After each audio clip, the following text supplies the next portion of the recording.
Hi everyone, welcome back to our channel. Today in this video, we are going to see how to reset Danby Dishwasher, clear error codes and restore function.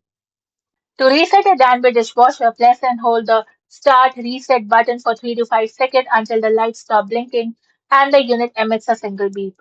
This stops the current wash cycle, triggers an automatic short drain, and clears minor control panel glitches.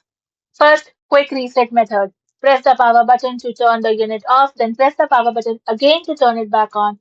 Now hold the start/pause button for 3 seconds to cancel the current cycle.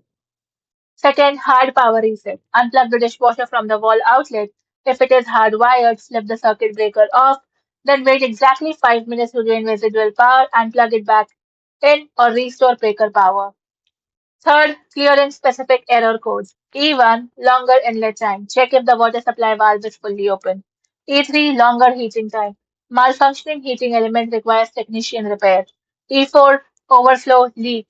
Turn off the water supply and check underneath for leaks. E8, orientation of distributory valve. Circuit break or open distributory valve needs service. Thank you for watching, and for more such informative videos, do like, share and subscribe to our channel.